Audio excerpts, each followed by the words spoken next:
Second graders, our story today is Lost Dog.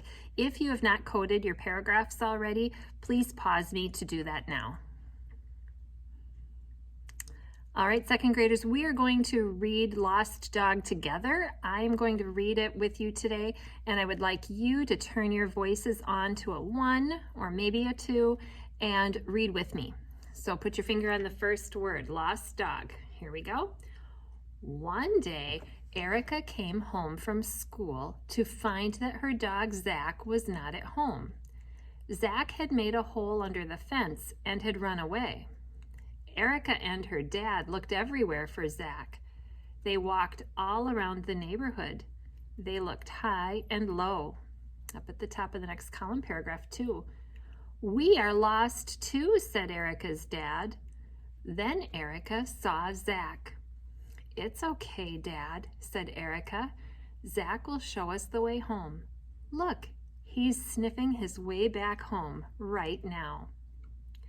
When I read through a passage for the first time, I want to just read for the gist. I want to read, what was this about? Well, it was about this girl and her dad whose dog was lost, and then they got lost too, and they found their way back home because they found the dog. So that's it's a story about a lost dog, and it's the girl and her dad that are out looking for him. But now let's dig just a little bit deeper. I want you to think about, who are those characters? It's not just a girl and her dad. Who are those characters? Maybe you would like to use a correcting tool or have a teacher underline this as you go. Who are the characters? Our characters would be Erica and her dad, and the other character would be Zach. I think Zach is kind of important in this. Now, Zach isn't talking, but Zach is important as well. So we have our characters. Where are we? They are outside because they're looking for this dog, and Zach is missing. So that kind of leads us to our next part.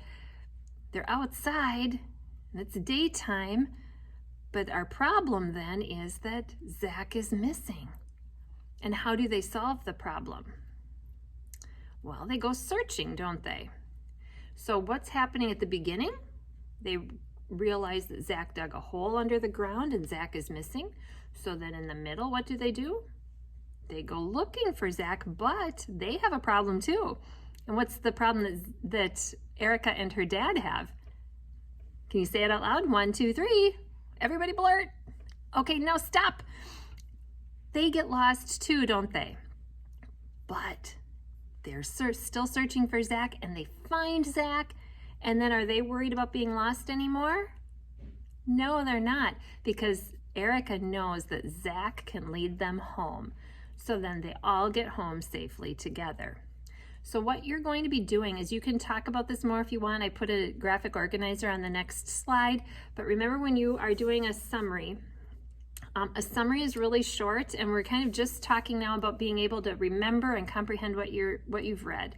But a summary is pretty short, so just a couple of sentences. Who it's about: Erica and her dad. They wanted to find Zach, but he was missing, and they got lost as they were searching. So they kept on searching, and finally they found Zach and went home. Again, we want those summaries to be as short as we can. Sometimes you're going to do a retell, and you're going to tell absolutely every detail. But right now we're just kind of thinking, what's the beginning, middle, and end? So talking about that, and then on your worksheet too, or on your page that you have 4 questions, and those questions are for you to answer, and those questions go like this. Which is a setting in the story? Number 1, which is a setting? Is it the school, the neighborhood, or the park? And it tells you right in the text, so you could go in and circle that with your pencil, find your answer, and then mark A, B, or C. Number 2, which character causes the problem? Does Zach cause the problem? Does Erica? Or does Erica's dad? Number 3, which is a problem in the story? Now, we talked about this already. There were a couple. A, Zach ran away. B, Erica and her dad get lost. Or both of the above. So if it's A and B, you would mark letter C, because both of them are a problem.